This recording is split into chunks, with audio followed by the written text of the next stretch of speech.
السلام علیکم ورحمۃ اللہ۔ ناظرین، کیسے ہیں آپ سب؟ امید کرتے ہیں کہ آپ سب بہت اچھے ہوں گے اور مزے میں ہوں گے۔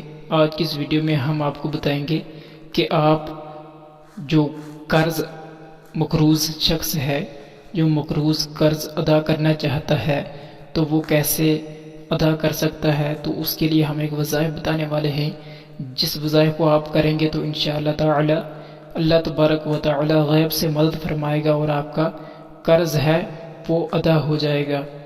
تو اس کے لیے ہمارے پاس ایک وظائف ہے، تو اس کو آپ دھیان سے سنیں اس ویڈیو کو، تو آپ اس عمل کو کریں کا جو قرض ہوگا وہ جلد ادا ہو جائے گا۔ اگر کوئی شخص مقروض ہو گیا ہو اور قرض اتارنا مشکل ہو گیا ہو تو اسے چاہیے کہ ہر روز، یعنی اگر کوئی شخص مقروض ہے، قرض ہے، تو اسے اتارنا بہت مشکل ہو گیا ہو تو اسے چاہیے کہ ہر روز یعنی ہر دن بعد نماز فجر، یعنی نماز کے بعد اول و آخر، یعنی وظائف شروع کرنے سے پہلے آپ نے 3 مرتبہ اول یعنی 3 مرتبہ آپ نے پہلے درود ابراہیمی پڑھنا ہے۔ اللہم صلی علی محمد وعلی آل محمد کما صلیت علی ابراہیم وعلی آل ابراہیم انک حمید مجید، یہ درود شریف پڑھنا ہے اگر یہ آتا ہو تو۔ اگر یہ نہیں، کوئی بھی اگر درود شریف آتا ہو تو وہ درود شریف آپ پڑھ سکتے ہیں اول پہلے 3 مرتبہ۔ اس کے بعد درمیان میں سورہ نصر یعنی سورہ اذا جاء نصر اللہ والفتح، یہ سورت آپ نے سورہ نصر 41 مرتبہ آپ نے پڑھنی ہے۔ پڑھنے کے بعد آپ نے اس کے بعد 3 مرتبہ آخر میں درود و شریف پڑھنا ہے، جو درود شریف آپ کو آتا ہو۔ اس کے بعد آپ نے ہاتھ اٹھانا ہے انشاءاللہ تعالی۔ اس کے بعد یہاں پہ لکھا ہوا ہے 41 مرتبہ پڑھ کر دعا کریں، انشاءاللہ تعالی قرض سے فوراً نجات ملے گی اور بآسانی قرض ادا ہو جائے گا۔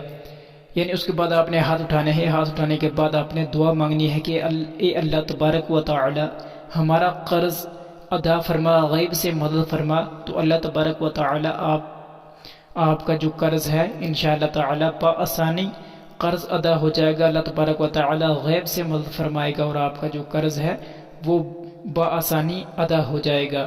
یہ میں دوبارہ سے سمجھا دیتا ہوں کہ میں نے آپ کو کیا کیا بتایا، کہ آپ نے نماز فجر پڑھنی ہے، پڑھنے کے بعد آپ نے روزانہ یعنی ہر روز آپ نے نماز فجر کے بعد 3 مرتبہ درود شریف پڑھنا ہے۔ درود شریف پڑھنے کے بعد اس کے بعد آپ نے درمیان میں سورہ نصر یعنی اذا جاء نصر اللہ والفتح 41 مرتبہ پڑھنی ہے۔ پڑھنے کے بعد آپ نے اس کے بعد پھر آپ نے 3 مرتبہ پھر درود شریف پڑھنا ہے۔ درود شریف پڑھنے کے بعد پھر آپ نے ہاتھ اٹھا کے دعا مانگنی ہے، قرض ادائیگی کے لیے آپ نے دعا مانگنی ہے، تو آپ کا قرض بآسانی غیب سے اللہ تبارک و تعالی مدد فرمائے گا اور آپ کا قرض ادا ہو جائے گا انشاءاللہ تعالی۔ میں بھی آپ کے لیے دعا کروں گا۔